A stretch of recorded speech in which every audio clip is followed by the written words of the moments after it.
Mis queridos amigos, muy buenos días. Un gusto de estar aquí en esta ocasión sin imagen, pero pues todas las cosas existen es por el poder de la palabra.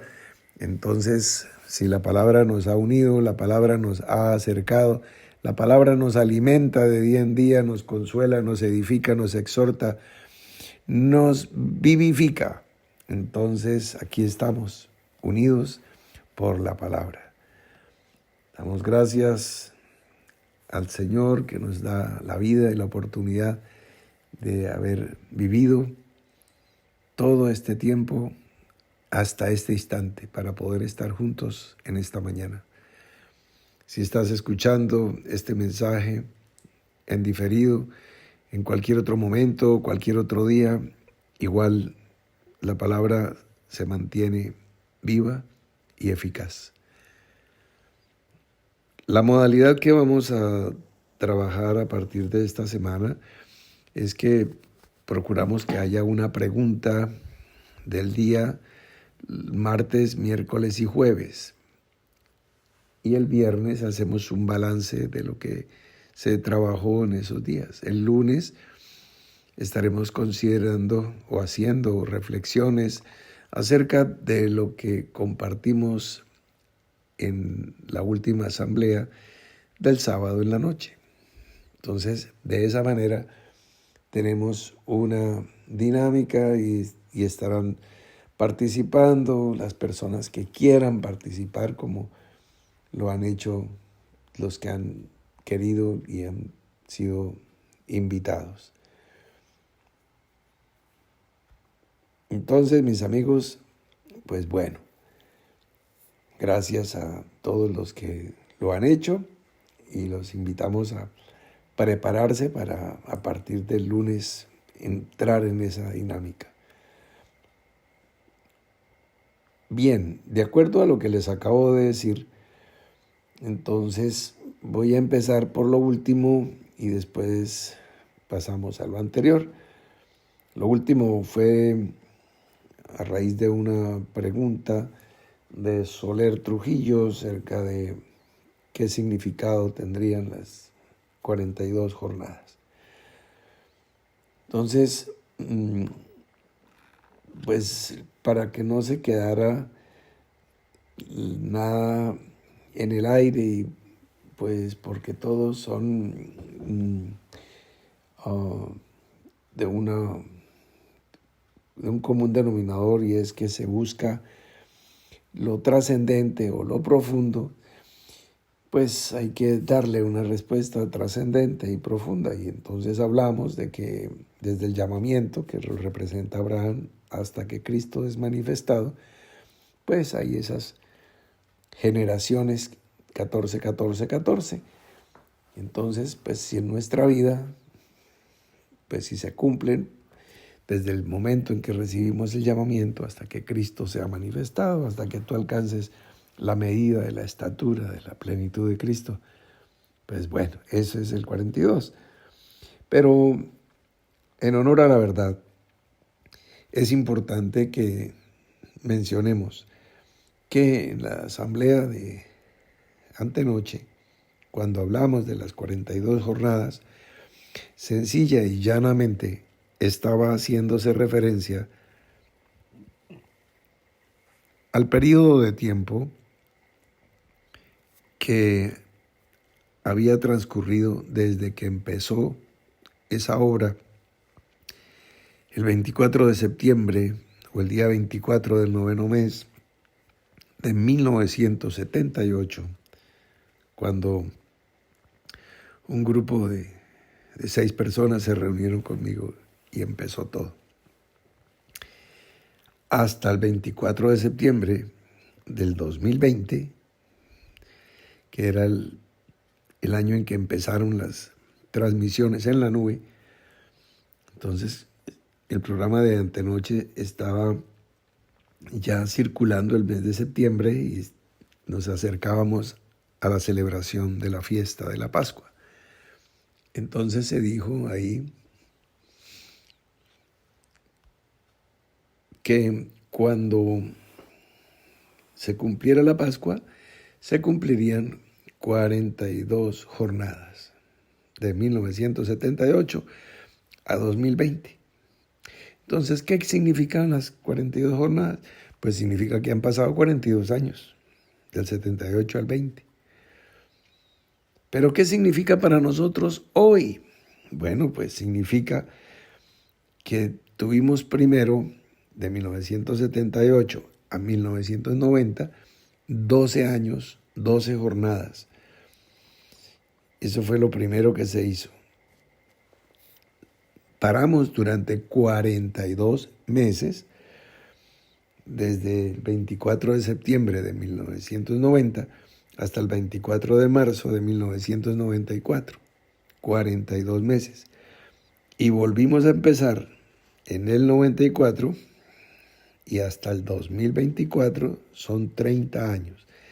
Del 94 al 2024, 30 años, más los 12 que ya habíamos tenido del 78 al 90, son 42 años.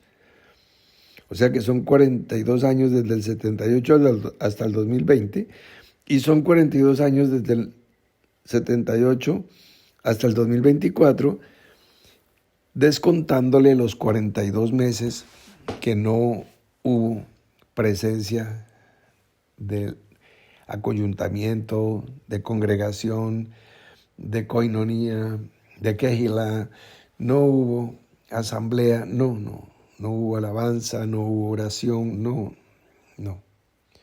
Un periodo que lo hemos denominado como la muerte. Entonces, total, en el pasado aniversario de la iglesia se cumplieron 42 jornadas. Eso era lo que quería decir, sencilla y llanamente. ¿Qué quiere decir 42? 42 quiere decir 40 más 2, o 39 más 3, o 38 más 4.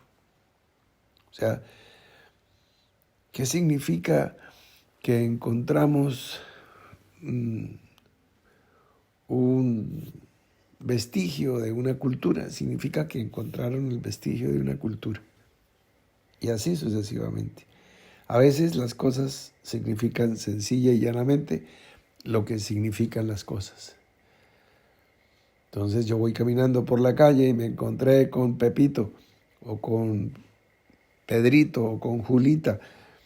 Y entonces, ¿qué significará? Pues significa que íbamos por la misma calle a la misma hora. No necesariamente tenemos que darle a todo una ultratrascendencia, como dice la Escritura, como lo hacen los judíos, que los judíos buscan señales y los griegos sabiduría. Pero nosotros buscamos a Cristo, que es el poder de Dios, donde están las señales, y la sabiduría de Dios, donde pues por supuesto sobrepasa todo entendimiento de la sabiduría natural, terrenal y humana. Sin menospreciar nada, pero por supuesto que hay pensamientos más altos, más refinados, así como hay procesos de refinamiento de muchas cosas, hasta del azúcar se puede refinar, pues un pensamiento también puede ser mucho más depurado, mucho más tratado. Y los pensamientos de una mente renovada son pensamientos más elaborados, más puros, más diáfanos, más limpios. Entonces, esta es la primera reflexión respecto a qué significa 42 jornadas. Significa 42 jornadas o 42 años. Eso significa. Muy bien, sin dejar de lado la enseñanza que ya trajimos, pues que es la manifestación de Cristo en tu vida, en tu familia, en tu trabajo, en tu salud, en todos los campos. El otro tema muy importante que surgió a raíz de una pregunta de José Alfredo Guerrero era el plan que se había organizado entre Jacob, su mamá para engañar a su padre y esposo respectivamente. Isaac, que ya estaba viejo y estaba carente de la facultad de la visión. Entonces, bueno, pues sí, tengan en cuenta, mis queridos hermanos, mis queridos amigos, mis queridos compañeros de este maravilloso viaje, que Isaac bendijo. Y óiganme bien lo que bendijo. Él bendijo y trajo la bendición, pero diciendo: la voz es de Jacob, las manos son de Esaú. Y así trajo la bendición. Él bendijo las manos de Esaú en Jacob. Y entonces Esaú fue diestro y fiero para la guerra. Y pues ahí lo tenemos. Ahí está la historia. Bendijo la voz de Jacob, o sea, la palabra que se ha podido recibir y la palabra que se ha podido compartir. Jacob se convirtió en Israel. Israel fue el padre de los patriarcas, pero la genealogía que le seguimos es la de Judá, y después vienen pues Fares, etcétera, etcétera, hasta que llegamos al Mesías o a Cristo. Entonces vemos la bendición de la palabra, de esa voz que él escuchó y terminó bendiciendo.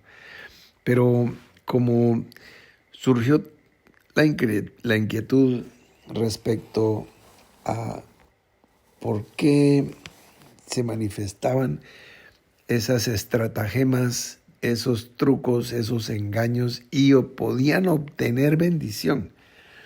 Entonces quiero referirme a eso. Ayer pues traje algo que pues seguramente sonaría explosivo porque nadie te lo ha pronunciado a tu oído. Son cosas que no han subido a corazón de hombre, pero que Dios tiene preparadas para los que le aman. Entonces, nos pareció bien plantearlo ayer. Jesús, el gran suplantador, que suplantó tu lugar y el mío en la cruz del Calvario, porque tú merecías morir y yo también. Pero Él tomó nuestro lugar y nos suplantó. Y recibió el precio de la infamia, de la ignominia, el castigo, en lugar tuyo y mío y de todos nosotros. ¿Por qué? Porque había sido prefigurado, así como cuando Isaac estuvo pues bajo el cuchillo del sacrificio de su padre Abraham. En sentido figurado, murió y resucitó allí. Y Dios proveyó el animal, etcétera, etcétera, enredado en su cornamenta, en la zarza, así como estuvo después el Hijo del Hombre con una corona de espinas también sacada de una zarza espinosa. Bueno, pues son las figuras proféticas que terminan cumpliéndose delante de todos nosotros.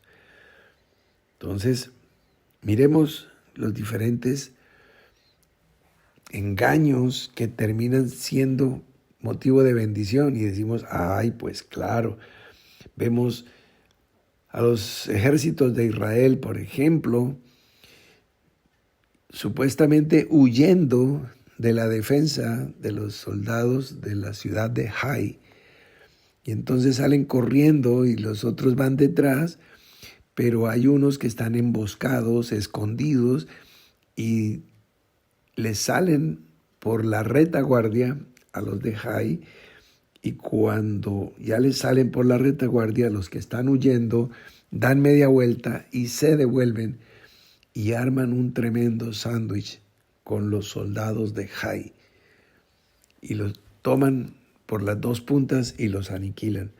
¿Qué hicieron? Engañaron, pero engañaron militarmente para obtener una bendición, una victoria.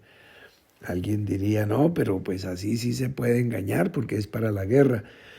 Bueno, también vemos al rey David escribiendo en las paredes, dejando escurrir la saliva por su barba, como si fuera una persona limitada mentalmente. Y entonces, de esa manera, salvó su vida. ¿Engañó? Sí, engañó. Pero para que pudiera seguir la historia y pudiera llegar a poder reinar y engendrar a Salomón y poder seguir la genealogía que conduce hacia la manifestación del Cristo que estábamos todos esperando. Vemos, por ejemplo, a Salomón, el hijo de David, diciendo en un juicio que hay de dos mujeres que ambas quieren quedarse con el niño sobreviviente. Entonces Salomón dice, listo, el decreto del rey es que vamos a partir ese niño por la mitad para cada una de las madres, y ambas quedan contentas.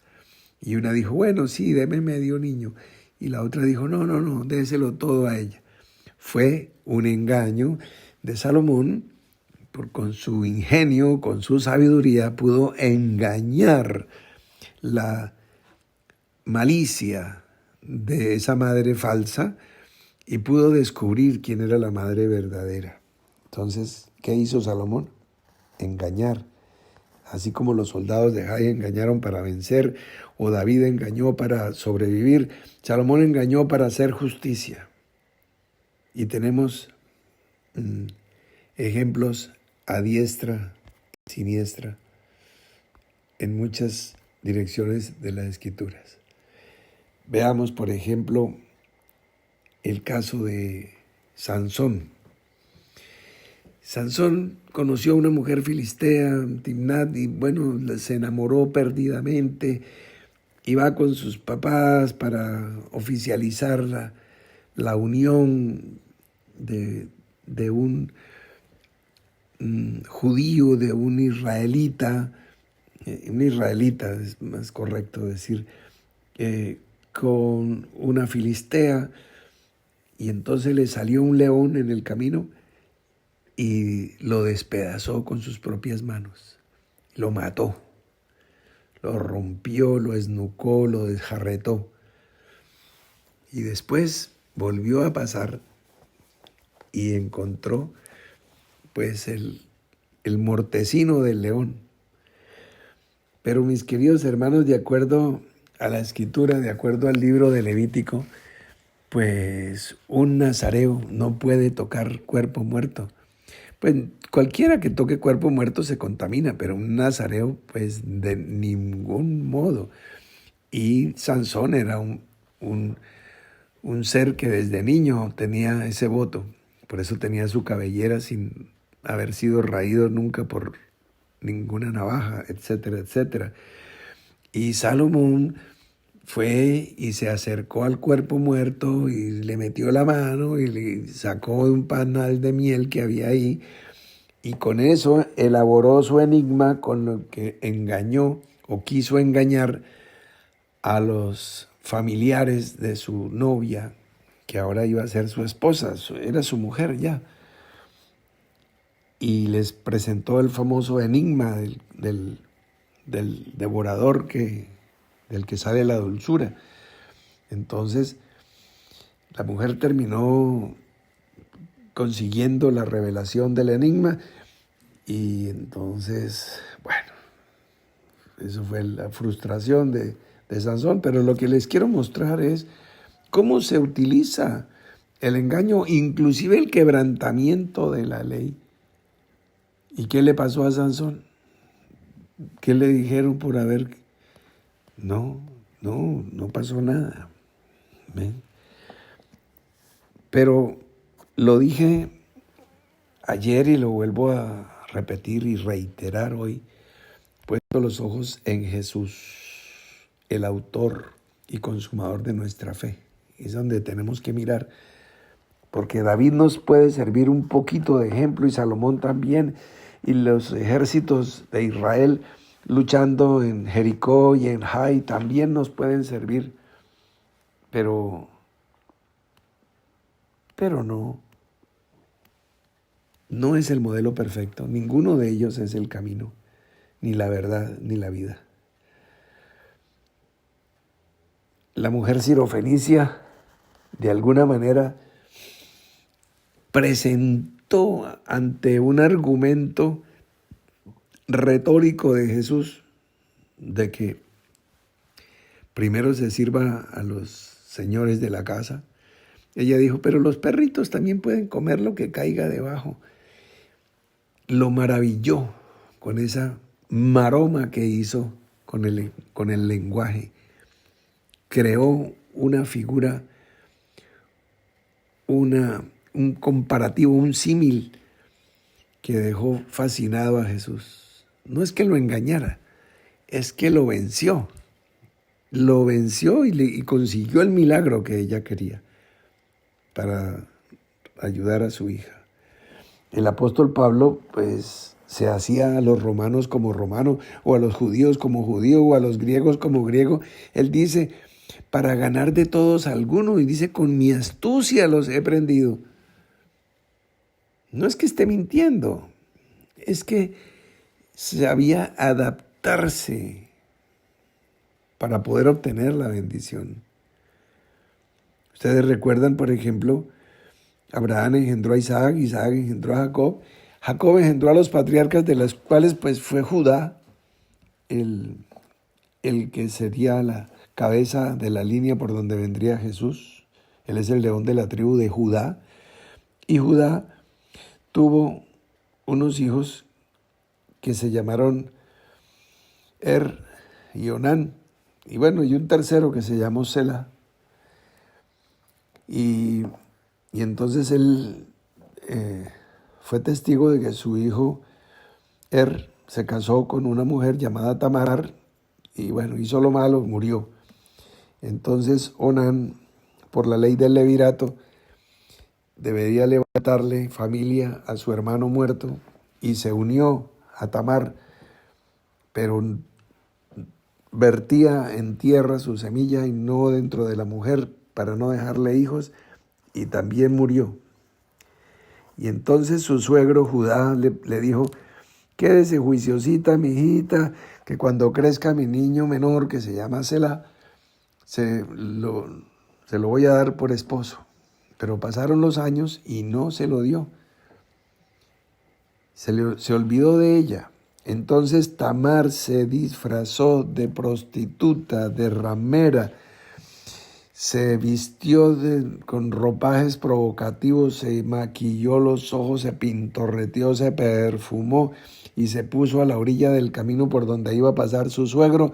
Lo sedujo, tuvo relaciones íntimas con su suegro, lo cual también está prohibido en la ley, porque no se puede tener una relación entre esos parentescos. Pero, ¿qué pasó? Después le informaron a Judá que su nuera estaba embarazada y dijo, uy, que muera apedreada, sáquenla y mátenla. Pero ella dijo, sí, estoy embarazada, pero de este varón. Y mostró las pertenencias de su suegro y él supo que había sido con él y que él no había cumplido su palabra de darle a su hijo. Y entonces ella terminó engendrando a uno de los abuelitos del Señor Jesús. ¿Ve? En un acto de fornicación, de adulterio, de desorden contra toda ley, pero es un engaño encaminado a traer la vida. Entonces, no estoy invitándolos entonces a que nos volvamos mentirosos y homicidas como la serpiente antigua, el diablo, Satanás. No, sino que le demos la lectura correcta a los ejemplos que tenemos a lo largo y ancho de las Escrituras. Entonces, pues si Pablo puede estar haciendo eso, o la sirofenicia puede estarlo haciendo con Jesús, Jesús mismo, ayer lo poníamos, que en la fiesta él dijo, no voy, y allá fue. Entonces, uy, tan mentiroso. No es mentira, porque no hay un dolo, no hay una mala intención. La intención es poder vivir, porque si él avisa antes de tiempo, lo cogen antes de tiempo y lo matan antes de tiempo, antes de que su tiempo sea cumplido, entonces no puede cumplir con su ministerio. Entonces, si Jesús puede hacerlo, si Pablo puede hacerlo, la sirofenicia puede hacerlo, Salomón puede hacerlo, David puede hacerlo, los ejércitos de Israel pueden hacerlo, Sansón puede hacerlo, y Tamar puede hacerlo con su suegro Judá, etcétera, etcétera, porque lo que hay son, pues, cantidades de lo mismo. Nos damos cuenta que la venida de Cristo al mundo, la venida del Mesías, del Rey, del Salvador, del Redentor, es a través de muchas cosas. Han habido homicidios, ¿sí? Ustedes recuerdan, pues claro, David mató a 10,000 y por ahí viene Jesús. O sea, empezando, Moisés mata a un egipcio y por ahí va a venir, ¿qué va a venir? El que Israel pueda entrar a Canaán, y etcétera, etcétera, etcétera. O sea, el aporte de cada uno al cumplimiento de los tiempos y de los sucesos que tienen que suceder. Entonces han habido errores, han habido mentiras, han habido saqueos, han habido genocidios. Ustedes recuerdan cuando mataron a la familia de Amor, príncipe de los hebeos, que dijeron, no, vamos a hacer un pacto, vamos a circuncidar y se pueden casar Amor con Dina, y era solo para asesinarlos a todos.